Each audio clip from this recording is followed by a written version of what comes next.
right, so welcome to the very first Reformed Film Lab. That's the official name? Yes. Podcasts. And today, for the first episode, we're going to be going through your burning analog questions. So we've submitted a poll to Facebook, Instagram, and YouTube, and we've had a lot of people reach out to us saying, this is what I want to know about a film lab or shooting film. So I'm Mike. I'm the owner of Reformed Film Lab, and we have with us... I'm John Neal, the best tech here. Okay. Audacity. Hottest in the Office Award, also given by the bosses. That is true. You did get a Dundee, and it was hottest in the office. So compliments from my wife. So I don't know how I should feel about that. Worried about that. Maybe, yeah. We'll talk about that later. That'll be a later thing. I'm Ava, the wizard around here. I get things done on a lot of things. John doesn't like that, but it's true. It's true. Hi, I'm Sierra. I do a lot of the customer service. I'm the oldest employee here. Yeah. Of the youngins. Of the youngins. That's Michael. That's Michael. So, yeah. All right. Well, I think we should just go ahead and get into it. So how did we divide up the questions? Sierra has the master list. Do you have the master list? Let's see. We divided them by platform. So we have Instagram, Facebook, and YouTube. So where do we want to start, guys? no. We'll do YouTube last because this is going to go on YouTube. Okay. So. Well, YouTube is last in the lineup anyways. Oh, well, So just go from top to bottom. Top to bottom? Okay, so we got Instagram first. We have... How do you want me to, say these Good luck. names? So yeah, with the list, I made a master list and it has the Instagram handle name. So just do your best to pronounce it. Paul's going to put it on screen anyways. So if you say it wrong, it'll be there. First question. First question. What is the perfect film for capturing a sunset? Ooh. Ektachrome 100. In my personal experience and what I've seen from scanning as much as I have, That if you know how to expose slide, that Ektachrome 100 or E100 looks phenomenal at sunset. Yeah, I think I will tend to agree. A few years ago, I went to St. Augustine and wasn't sunset, but sunrise over the fort in St. Augustine and shot it on 120 Velvia 50. And those were my favorite sunset shots. So definitely, I'm probably inclined to say slide film. Shout out to the locals. shoot. I did shoot one time on Ultramax at sunset, and it looks really pretty too. Yeah. Because the gold. But gold Right, it's not gold, but it's got those yellower tones. Like it's looking good. Yeah. As So long as you slide shoot it. film and Ultramax. Yeah. Expensive and inexpensive. No, we gotta give them two options. Two options. All right. All right. Paul Finberg. How do you determine... Paul Feinberg. Feinberg? He's the video editor. Is it not? Hey, Paul. Love you. How do you determine the best ISO film to shoot? Ooh. Depends on what you're shooting Yeah. Just what you want to shoot. and what you like. Ava's going to tell you 800, It's true. John is going to tell you Okay. 700D or Lemon Chrome Purple. which is 100 to 400. It's whatever you're shooting, whatever the The vibe. atmosphere is. Evening, you're going to want a little bit of a higher ISO, like the 800 and so on and so forth. So on and so forth. Well, just based on whatever you're shooting. So if you want to shoot outdoors, I would say like a 100 to 400 speed. But then again, if you expose it right, it doesn't really matter, I feel like, as long as you expose it and push it properly. I don't know, you're the expert. Yeah, I think I agree with you guys. Just it depends on what you're shooting. Like, I always think about it, what sort of speed do I need given the light that's available? If it's an overcast day, maybe something a little bit higher. If it's super bright outside, I'll shoot Kodak Ektar because it's, 100 speed. And I'm partial to Ektar, though. I like the Ektar colors. So if it's bright outside, I'm shooting Kodak Ektar. So, yeah. I don't know. And most of us choose what we're going to shoot based on what we're shooting. So, we'll know for certain shoots what we're going to use. So, we'll always use, an 800T probably at night or, the Reform night shots. Shout out. That's a great film to shoot. And then, we'll use day shots, gold, Ultramax for shooting in the day. It's just kind of have your classics for certain times. Yeah, definitely. All right. We have... Oh, What was that? Otter LaRouche? Otter LaRouche. Oh, my. How upset do you get when someone soups film and doesn't tell you before developing? It's annoying. All right, so what is souped film? I guess we have to talk about that first. Yeah, I guess so. It's like soaking the film in a different substance or water or hydrogen peroxide or soap or just any chemical. And then Really anything. it could be anything that's not supposed to be there. Yeah, so people will shoot their roll of film and then put it in like a mason jar with various liquids. And then when it develops, you literally have liquid all over your film. The only problem is that stuff gets into the film processor. So we don't develop souped film. I'll let someone ask that question. That's amazing. That's a good question. That is a good question. Yeah, I mean, we catch it. If someone has a souped roll as we're prepping it out, we can tell it's got either still wet or has like just wet streaks over it. So I don't know. I told you guys the Fine Lab has a separate dedicated souped. Right, yeah. Yeah, so now Yeah. if we get souped film, we just reach out to the customer and we say, hey, send this to the Fine Lab. They're fantastic. They've been around a long time and they have a dedicated souped option. So that's what we've been doing lately. So we catch it and we smile. We don't get mad. We don't get mad. And then we refer to the Fine Lab. Yeah. So I think that's pretty much it. It's funny that someone asked that.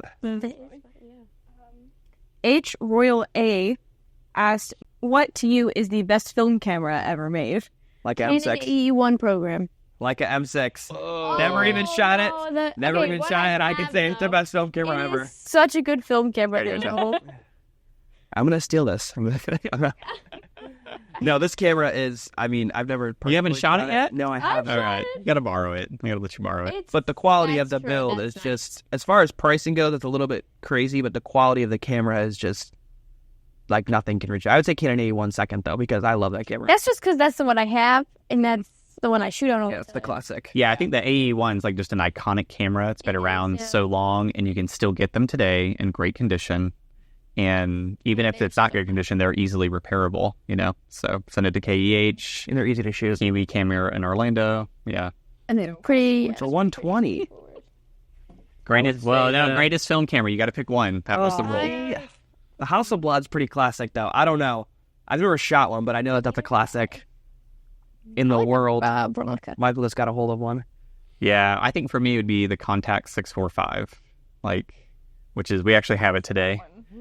I did know this question was going to be asked because I made the list. Yeah. I put all the things there. So yeah, Contact 645, 120 film camera, the king of 645. It's definitely my favorite, greatest of all time. Super heavy though. Like I took that. I actually took that. Muscles. Yeah, I took it on a hike up Stone Mountain in Georgia. Get on a hike? Yeah, it was like a mile incline hike up to Stone Mountain. There's no mountains in Georgia, but there's this one national park, state park, and that was a beast. And I shot a couple rolls of film. Lucky to get around. Later on, got my workout in that day. So There you're in the wrist muscle working. yeah, exactly.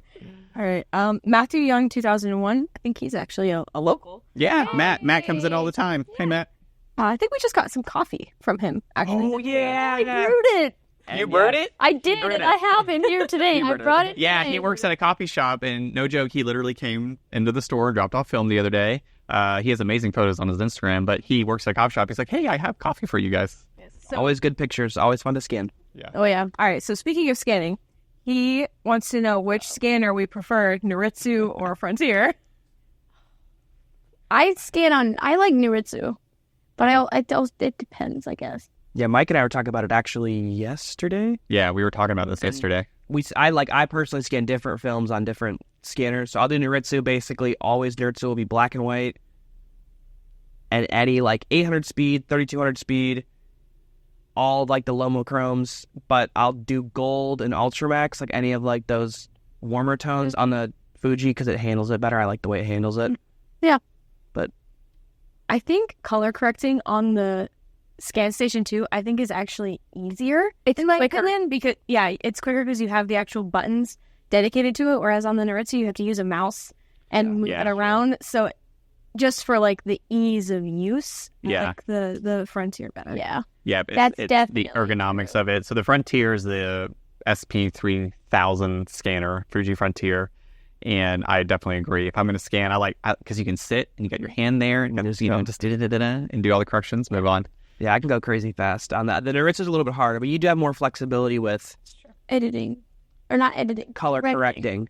Yeah. And then we can edit ours on there. We don't edit yours. We color correct them only. We keep it neutral, but we will do some more heavy ones for ours specifically because we like it to look a certain way. Yeah, we can do more finagling. Yeah, that's a good question. Exactly. Finagling. Does anyone else? All right, I'll take it now. Okay. All right, The top question is where I left off. let's see, where are we? Not gonna look.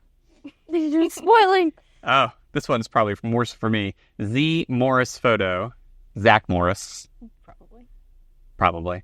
I was curious, where did you come up with the name Reformed Film Lab? Oh, perfect. I think I know this, but We've talked about this. So, the long or the short? I'll do the semi-short. The semi-short. The middle. So, several years ago, when I got back into shooting film, I had this idea of maybe just starting a blog website. Blog website. And we were going to call it Reformed Film Life. And it was going to be like legitimate, only film photography, this and that. And then when we had the idea of opening the lab, my wife thought I was crazy. And I was like, bear with me. We were trying to figure out, okay, what we would call it. And so the name is kind of a play on words. It's a nod to Christian Reformation. We've talked about this. Yeah. So at the time, 5-6 years ago, I was studying a lot of church history and the church Reformation, 1600s. And then in general, because film photography has been making a comeback, a lot of younger people, can I say younger? A lot of younger people are discovering film for the first time. And then a lot of people who shot film when they were younger or kids like myself are going back to film.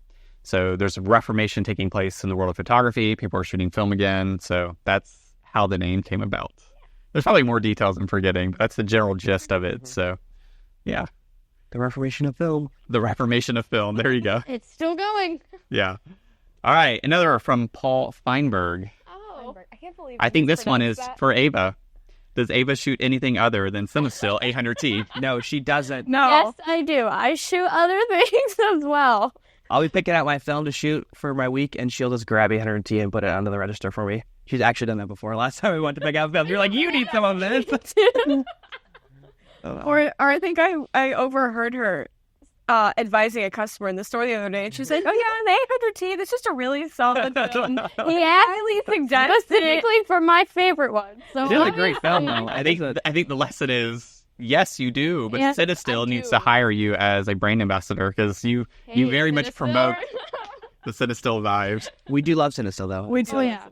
Great. 800T really is one of the greatest films we do, so I love the way that film really looks. is. It's awesome. So do you shoot anything else? Yes. Of course. I shoot other things. Really? Yeah. Since when? All right. Oh my gosh. This one is a deep existential question. You ready? No. For Zoe Larkin photo. We know Zoe. She's out in California, I think, like San Francisco. She does a lot of wedding work and things like that. Will there come a time when there are no working film cameras and no film left in the world? Will this be in our lifetime? No. No. Whoa. You guys... No. I don't think I'm as confident Not on as our you guys. Not on our watch. The film industry is blowing up, It's first way off. too big right now. All right. So, Ava, what's your take on this? Will there come a time when there's no more working film cameras, no film left in the world, and will it be within our lifetime? I really don't think so. I surely hope so. I mean, even if you go back one lifetime, there's still film cameras in film. So and it's gotten a lot bigger, Yeah. and it Yeah. keeps getting bigger. So from what we've seen, so I feel like Yeah, I think I saw a documentary once where the peak film sales for Kodak was like 2001 or 2. I could be wrong about that. Like it peaked. That's when and then from there it started declining. And then, digital came on the scene. But in the past easily 5 to 10 years, Kodak has been steadily selling more and more film. Even the past few years, it was hard to get Kodak film. So Yeah. I guess I'm inclined to agree with you. I don't think we'll ever see the end of it. Kodak is kind of that stronghold. And they're certainly, I guess they would be making good money. And then film cameras, repair shops. oh yeah, What new people are starting to come out with new cameras? Like Leica just re-released their That's right. M6. There's talks of other companies making their yep. own. But like with repair shops, I find them too. Like you can find them. There's still so many you can find at garage sales and all sorts of stuff and get them repaired. Same with film. And you can find film anywhere. Like it's around. It's just part of society. You can never get rid of it. Film will never die. Yeah. I think too, like we talked about how it's coming back with the younger people. I think that's going to continue to happen because then the younger generations from the people who are getting into it now are going to go through the same thing. Like just are going to go around and around and around. I don't know if it's ever going to like really die. You can't replicate film. You can't. I've tried to do digital images and you can't. Nothing like film. That's good. You'll always have the purists. We're like, no, film only. So Zoe, no, it's never going to go away. We'll die before film. All right, awesome. Christopher Stevens 153 on Instagram. I would ask you to go over the pros and cons of long-term refrigeration of film for newer film enthusiasts.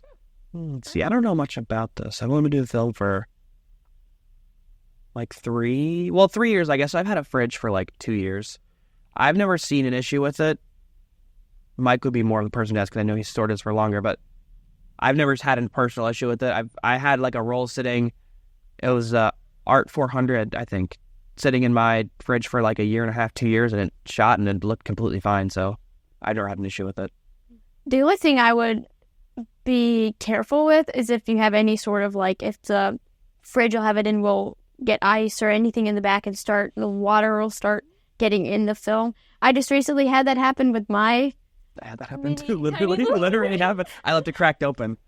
And the water. And the film was fine because I had it all covered. Yeah, mine were all in plastic canisters. Some of them were still in the boxes. And so the boxes were like... so literally same. I had the same issue. In the plastic canister, like the plastic, the canister that the canisters are in. The container. And the 120 has their little plastic wrap over it too. Wrap. So as long as you keep them in there, I'd say just keep them in there until you're ready to use them, just in case. Yeah. I think I'm going to say his last name wrong, so please forgive me, but Tim Ryugo of Kodak, he's like the head of Kodak. Several months ago, we'll have it here on the screen, he posted a picture on Instagram saying you have 2 types of film from Kodak. You have Kodak consumer films, Kodak Gold, Ultramax, Color Plus, and then you have their pro lines like Portra 400, Portra 800. And he literally posted on Instagram an analogy. He said like consumer films were meant to be shipped to stores, sit on the shelves for months, be picked up by the consumer, shot in like a multi-month process before they get developed. So they're like a banana you buy from the store that's green, and you take it home and it lasts a while. The pro films, they have a tighter tolerance for production, and when they put them out, they're at like, I think he said they're at peak performance. So they're like a yellow banana with maybe a brown spot, like you want to eat it soon. Yeah. No, it was a cool analogy. And he said that because those have a tighter tolerance, they're ready to be shot, you want to shoot them fairly quickly. So we store at the lab, we don't cold store our film, and we've had a lot of people ask us about that. Consumer films, we turn around quick, but pro films, we turn around quick as well. But the Fuji 400H is a good example. I was thinking about that when Yeah. So if you didn't see it here on YouTube, we have a video where we got cold stored Fuji 400H, which is a pro film, and it expired a year ago. But the guy who had it, of course, he kept it in the fridge the whole time. We shot it. It shot perfectly fine. So I think the pros, if you're going to hold on to your film for a while, put it in the fridge, it will certainly help it last longer. But if you're just going to buy the film and shoot it, I don't think you need to worry about it. And, you know, whether it's consumer film or the pro film, get out there and shoot it and you'll be fine. Yeah. Shouldn't be sitting and holding that much film anyways. You should be shooting. No hoarding. All right. This is from Film Cameron Click. You know who that is? Cameron Breeze, right? Cameron Breeze. Hey, Cameron. When will you stock Ferrania P30 and 120? I'm asking for a friend. Don't we?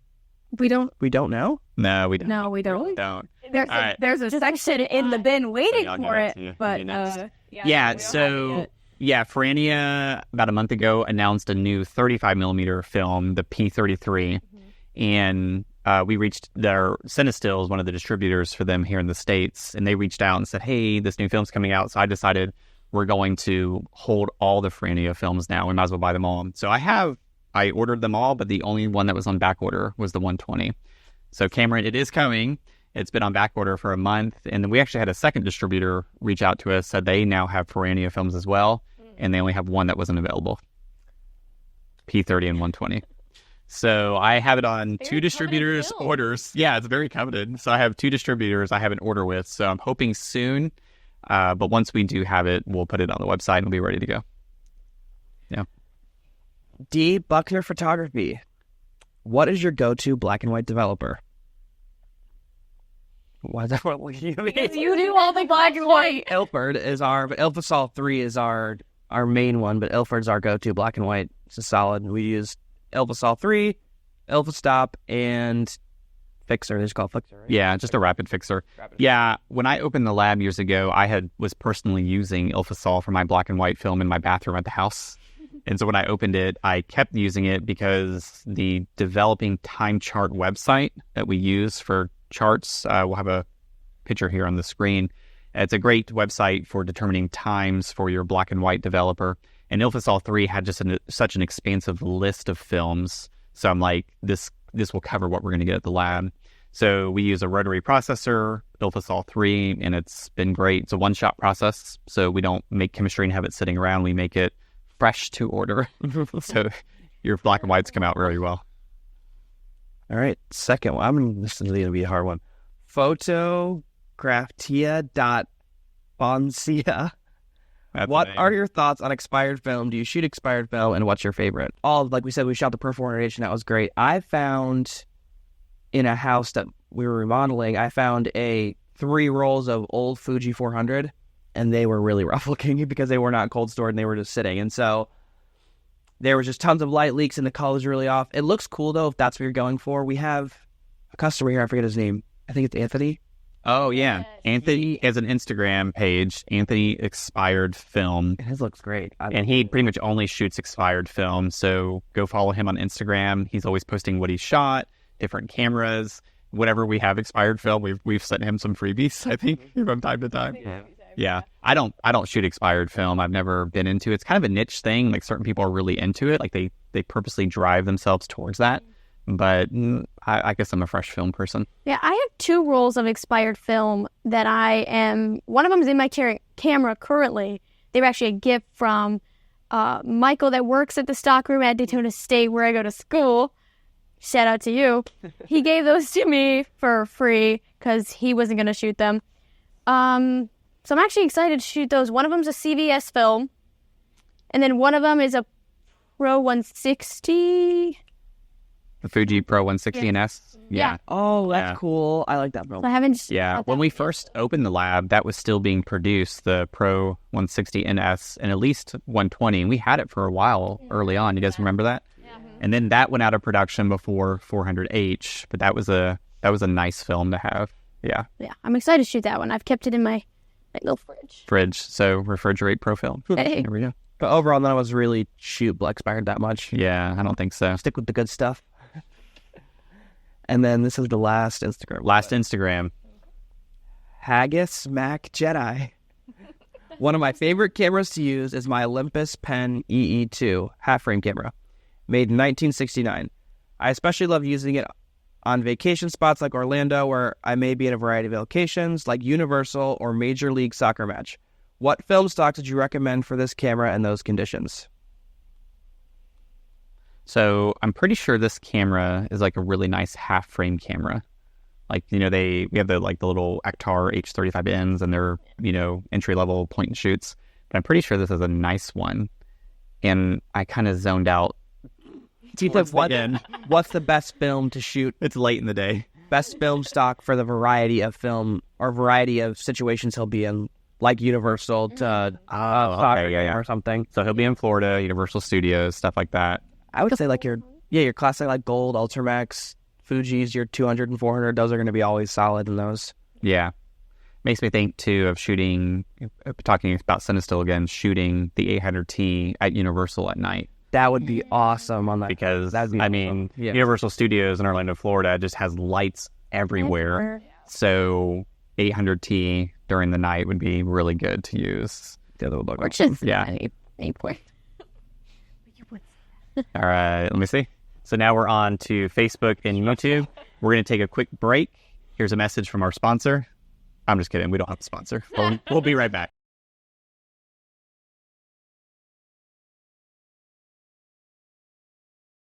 All right, so we are back for the second half, and now we have Facebook and YouTube. Yep, here's So, first Facebooker. all right, we're on first Facebooker. It's Stephanie Diaz.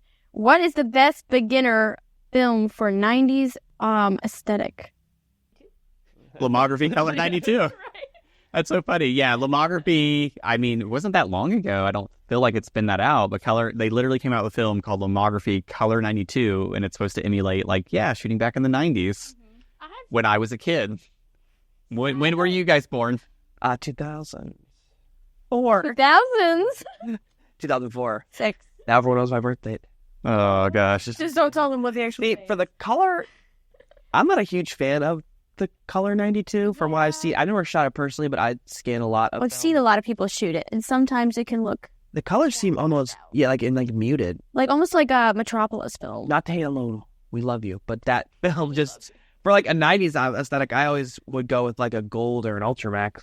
Yeah, Or like a Fuji 200. when I was putting the list together, because Kodak Gold, Kodak Ultramax were around in the 90s. So, if someone's saying, I'm in my 30s and I want to emulate the we'll just leave it at that. I want to emulate the childhood memories that I had during the 90s. In my mind, I can literally picture being at Walmart and they had just film over film, and it was Kodak Gold and Ultramax. That was just what you bought. And of course, Fuji as well was there, but Gold and Ultramax are still around. So, and when we scan it, I think it just has that classic film look. Yeah, You can't go wrong. It really That does. 90s aesthetic for sure. Yeah. It depends on exactly what you mean by 90s aesthetic. Yeah, because If you want the natural 90s aesthetic, then those types of things. Gold. That's what I was Ultramax, thinking, But then yeah. if you want the very niche looking 90s, you could do Color 92. if you shoot Color 92 right, I'm sure it would look Yeah. a certain way, for a specific 90s look you're going for. But for the classics, gold, I feel like is just gold. Whenever I think 90s aesthetic or a classic look, I'm thinking gold. Shot in good daylight, it is just the best. I was sorry. I had this panic moment of fear. I don't. That I'm like, wait, was it not on? did I turn my microphone on? So I was like, it's good. Well, I had to double check too because I got. I'm good. The light is broken on this microphone, so you don't know if it's on unless it vibrates a certain way. Oh. So, but the microphone works. I hope you work. All right. Please work. Next question. All right, we got Alan Dempsey. What film do you recommend for capturing color at night, such as a waterfall moonbow? I don't know, Ava. What do you recommend? It's the 800T. For 4 night shots. Or 4 night shots, yeah. Double labs of love. Well, the pretty good Aurora film too, right? That's a daylight balance. Oh, it's daylight. I haven't shot it. Did we shoot it at night? What did he say he was shooting? I missed that. A waterfall moonbow. What? Oh, that's What is that? Like the haze or Yeah. from the- the moon. The reflection Like of the moon off the water. It creates a moon, but a rainbow. I got you. rainbow, but from the moon. That's Yeah. crazy, actually. That 802 would be so cool. Because if you, like the halation on the whole thing. right, if you shot it right, yeah, the 802 would be sick. Exactly. Has so many uses. Yeah. But if you do want to try something else, Kodak Portrait 800, Aurora 800, or Lomography 800. I think those are the only other. Yeah. Those are daylight balanced, but those would be good. Portrait 800 in particular. Yeah, I was just thinking that. Push it to 1600 if you need it. You can push Cinestill as well, but I think if you were wanting something without the halations, because some people don't want that per se. That's true. This has a unique look, too, because the halations definitely give blue tones. Also, the red and blue can sometimes, Yeah. which obviously Right. you're not shooting it. Yeah, I definitely agree. But we did that review on Aurora film, and it came out great. That's a new film by Flick Film that just came to the market a couple months ago. So that would probably be a good one. If you don't have an 800 speed, you could always push 400. But yeah, that's what I would think about that. All right. We're on to YouTube. YouTube, we're getting towards the end.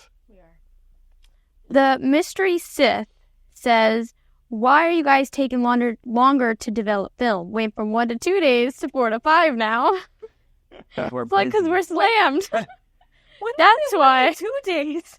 Yeah, when was it? That's 1 back. to 2 days. It was. I don't think it was ever at 1 or 2. We were just really It bad. was 3 to 4. Yeah. Yeah. for a while. I at don't think least. we never advertised 1 to 2 day turnaround time. Like when I opened the lab and it was just me before you guys started doing the processing side, it was always 3 to 4 days, and it was only maybe 6 months ago, not even that.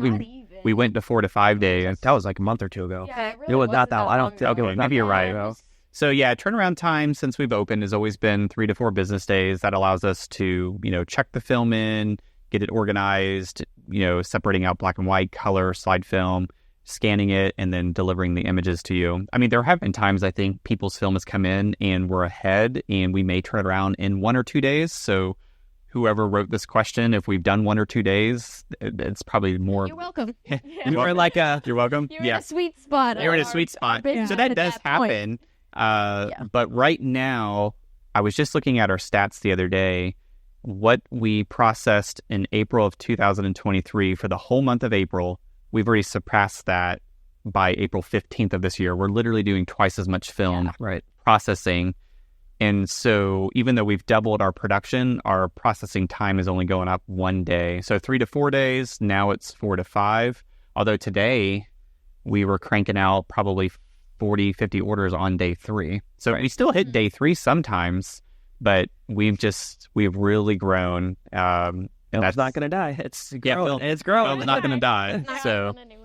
So I think, what were you say, Sierra? I was just going to say, it's gotten to the point where our original check-in setup is not enough anymore. So we just added 2 more baskets to have a higher capacity for the check-ins that we've been getting. And we have You have that 6. picture? We have 6 bins. Did you take a picture of all of them up there? We I should did. throw that up. Oh, yeah. We'll have to to show how much. I mean, we began Tuesday or Wednesday this week. We were just so packed. Yeah. Yeah, it's not uncommon now for like a Monday to come around and there be easily over 100 orders to check in. Oh, easily. We're closed on the weekends. So that's another good point. It's processing time is business days, which is Monday through Friday.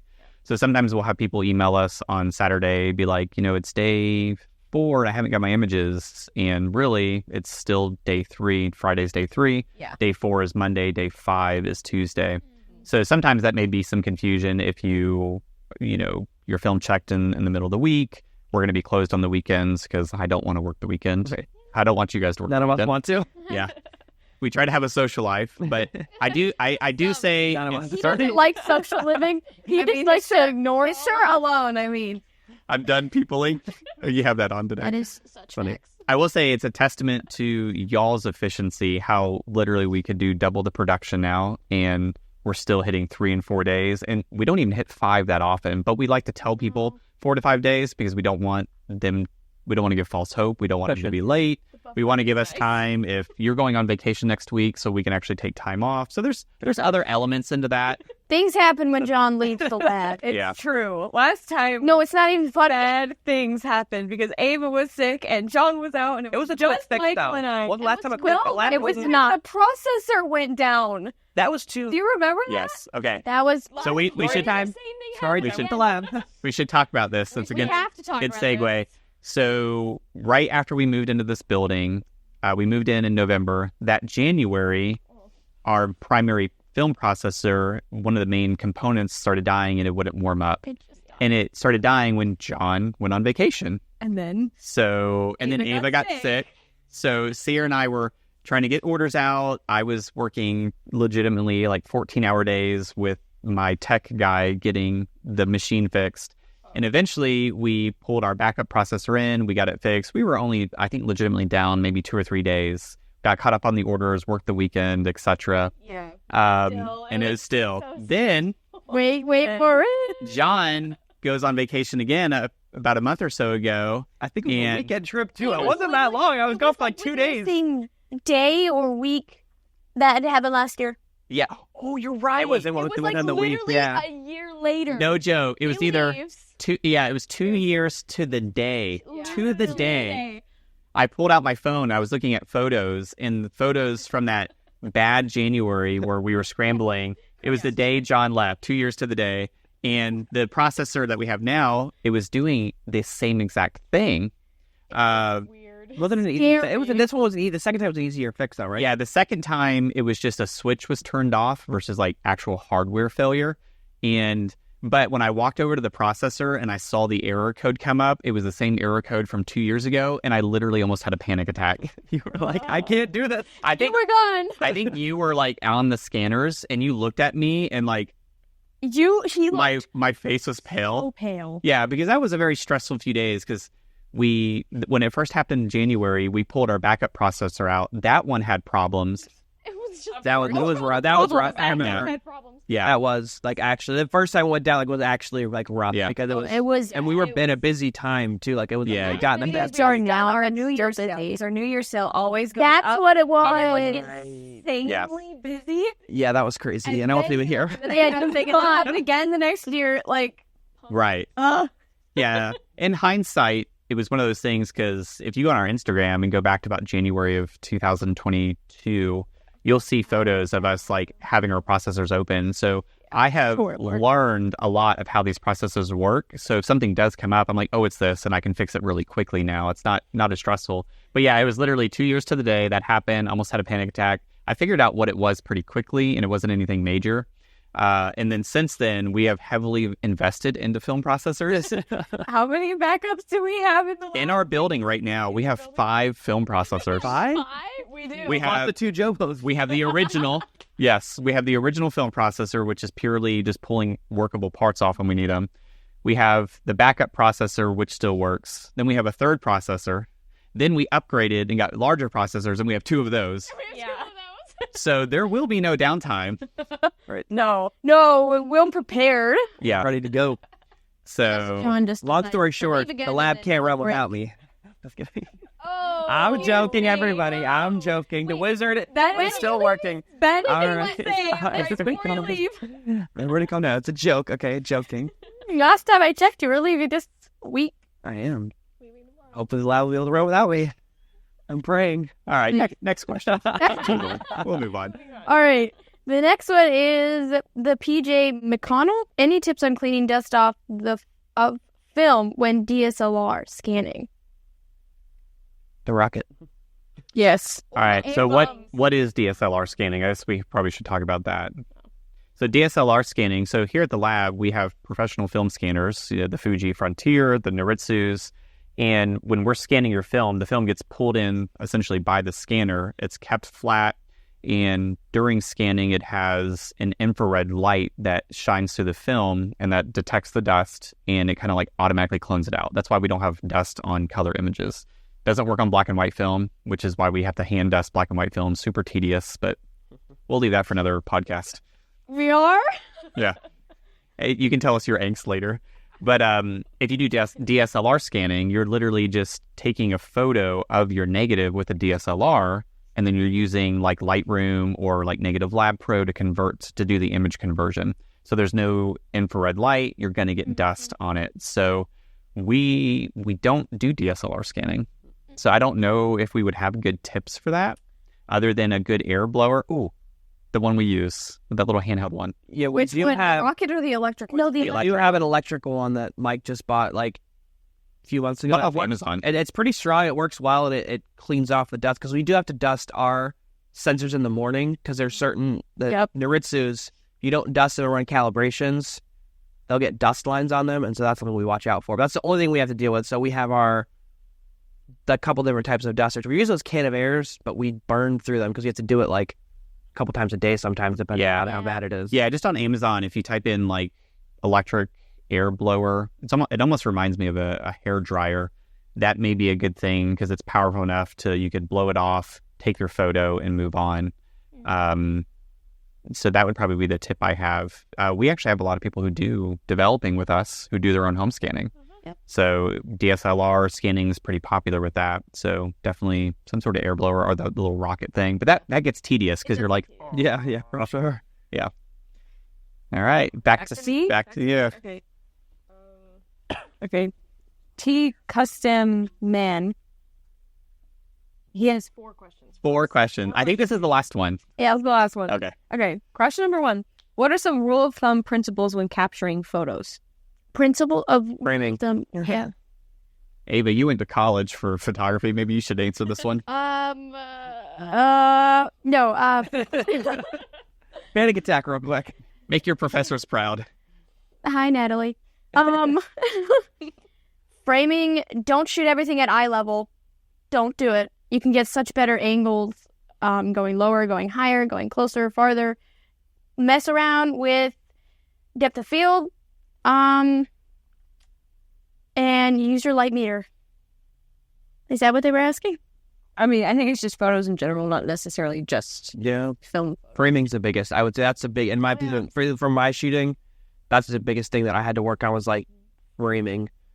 Really think about the shots before you take them. Yeah, using like the rule of thirds, I think if you're starting out is a good way to, kind of putting objects in the thirds of the image, kind of building maybe leading lines if you see lines along the thirds. And then I think once you get better at that, then you can kind of break out of that and say, well, what do I like shooting? So I think that's the neat thing about photography is, yeah, sure, there's these rules, but shoot kind of what you like, Oh, yeah. Some people only shoot things directly in the middle of the picture. Yeah. Which I don't prefer, but there's a lot of different techniques people do with photography. I mean, if you scroll on like Instagram or like whatever, Flickr or anything like that, you'll see everyone has a different take. Yeah. That's cool thing about it is there's everybody that can do something different. So it's however you want to do it. Yeah. Play around with it. See what you like. Question 2. Has AI had a negative or positive impact overall in reference to photography specifically? Although I might add a little bit of a different angle. So AI, artificial intelligence, it's all the rage. We're hearing everything about it. Yeah. Has it had everywhere a positive or negative impact on photography? Yeah, or just overall. So maybe this is where film photography has a natural buffer against it. Yeah. Because you shoot the film and it's literally locked into the negative. I mean, sure, we're going to scan it, we're going to send it to you, and you could throw it into Photoshop and do generative AI and add some crazy stuff to it. But I think you could tell, like, film has that unique look. And once you start deviating and adding things in, you kind of lose that film aesthetic. The green, even in a fine grain film, you can still tell it's film because it's got a certain look to the grain where it's not like crazy grainy, but it's got a look that you can't recreate, and that's why Photoshop all your images. No, I don't. Okay, all fake. No, I am a realist. Okay, it's all fake. Don't no, listen. I don't like the AI specifically for photography because it's not to dislike it. I think you can just get into I don't like recreating. Like, just let the people do their artwork because it's stealing jobs and stuff. Yeah. Yeah, what were you probably have a different take on it because you're have a different take. Because I think AI in general can have some good applications in help tools, but like I'm an author, I write fiction, and I dislike using AI in art. It feels disingenuous because the whole point of art is someone is working hard to be creative and bring something to the table for other people to enjoy, and I feel like it's faking it to use AI in that. So just like the fine arts, I feel like AI doesn't belong in the fine arts. I do think that you just sparked, watch out. I just thought of something. In Photoshop, they have the new 2024 AI generation, which is really nice. It also works kind of as a content-aware fill that Photoshop has always had. But what you can do now is you can generate a like background for an image, like a lot of the image you can generate, and it almost does the same thing as if I was going to go onto Safari and look up forest background and personally Photoshop it behind my subject. Is that I mean, you're faking the background. But as to AI coming into doing that for you, it's maybe saving you time on something you would have done anyway. Yeah, there is the component because, I mean, I even talked to Paul about that. Like, when there was something the other day, like we took a photo for one of our thumbnails for the YouTube video and the ratio was off. And Paul was like, don't worry about it. I'll just throw it into some AI program. And it literally just expanded the image out, filled it all in kind of naturally. And then we were able to get kind of a 6x16x9 or a square. So I think saving you time with certain graphical stuff, definitely there. But with film photography, I don't, and I think that's probably the appeal of photography is you go and shoot your image and you have to wait until it comes back. Mm-hmm. You're not going to throw it in Lightroom right away and start manipulating it or using AI. Right. So, yeah. I think it can be a good tool. It doesn't, I don't think it can replace. Yeah. No, because an AI usually can only be producing what it's been fed. Well, let's same argument too. With like people will be like, "What's the point of having a camera anymore? Because I can just use my iPhone." No, and that's where then everyone's like, "Well, every person's a photographer," and like technically that's true, but also like there's something about a photographer's eye that like, and that's what's cool about it too is like me and my brother like love talking about this because I can tend to be on the side of, like I'll edit my images and he is one of those guys where he does not edit anything. He is like I am a purist. I just take the photo and that's what you get. We're all edit a little bit like in Lightroom and stuff, nothing heavy, but I don't use Photoshop as much. Ava and I will mess around with each other because she uses Photoshop some. But that's the cool thing about different photographers. There's a specific, you have to have the eye for it and be able to like do it. Because anyone can take a picture, but if you look at certain people just have an eye for angles and how to take the picture, I think, at least. It's a different mindset, too, of when you're taking the photo, because a photographer can usually manipulate the photo to how they want. Whereas if someone's pulling out their iPhone kind of has like that preset, like this is the exposure of the image. It'll show you that when you like pull it out. But if you're a photographer and you have your camera, you can finagle that. Like, well, maybe I want this section of the photo to be darker. Right. You make it darker. Whereas in a phone, you can do that sort of, but not quite the same extent. Right. All right, next question. I think we've exhausted. Yeah, we really... That was a good question, though. It was a good question. It was a good question. Okay. Question number 3. Is the law of perspective applied in a regular day-to-day film? A what? I don't know what any of that means. You don't know what Ava... Law at the college education. The law I didn't even hear. I didn't understand. Is the law of perspective applied to film on a day-to-day basis? Law of perspective. Law Are you of talking about like perspective? the angle? I don't even know what that is. Yeah, I don't know what that is either. Like all I can think of. We're all photographers here, but we're also all idiots. So I'm just kidding. Hey. No, we're not. No, we're not. Sometimes. So, quick Google. Wait, this is about flat Earth. I don't think that's what he's asking about. Like, wait. Maybe he is. Unless it is. The law of perspective with the film? Yeah, when I Googled law of perspective, it just, some flat Earth stuff comes up. Well, I know with photography, because the way you shoot, it can change the... Yeah, but can't the... So, I don't know what I'm talking about. It just says, to an observer, the law of perspective will cause objects moving away in a straight line appear to approach the vanishing point, but never quite reach it. Oh, I know what this is. Yeah. Okay, like a train track. Yeah. Never appear to go across the vanishing point, appear to shrink in size, never appear to be cut in half unless it's when it's obstructed by another object. And it has a photo of it kind of getting smaller and smaller. So now what is the question? Yeah, check that out. Got it. Yeah. So is I have no idea. the law of perspective applied on a regular day-to-day basis in film? I have never...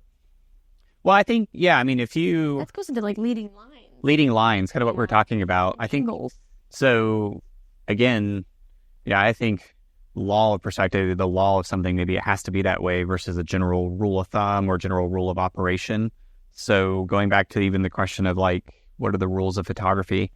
There may be photographers who kind of emphasize that, I could see, but I don't think you would have to do it. Kind of just goes back to what we were saying earlier, kind of your own art form is going to be what you lean into. So, yeah. All right. Last question. Kind of a funny one. So, from 1 to 10, how cool are you guys? Oh my gosh. So I'd give Ava, let's see, like a 3. Oh, wow. Oh, yeah. I'm just kidding. I'm just kidding. No, the lab is a 10. The lab as a whole is a 10. I don't know if that's I'll give us a 9.5. Give us room to grow because we can always be... Room to grow. 9.5. John's keeping us humble. Yeah. Oh, humble at a 9.5. A 9.5, bro. I'll hit 10 by December. It's all good. Wait a minute. I don't know. You guys tell us. You guys tell us. We do get a lot of positive reviews. We do. We're almost at 4,000 5-star reviews for the Reviews.io. Yep. So thank you for everyone who actually takes time to write reviews. We read every single one, believe it or not. Oh, and we love reading. And we love them. And if there's feedback in there, it's always good to hear. It's cool to see, too. It's cool to see. Yeah, it's kind of seeing that grow over the years. Some people's lives in some small way. All right. All right. Well, I think that's going to wrap up Reformed Film Lab Podcast Episode 1. Yay. Thanks for tuning in, and we'll see you in the next one.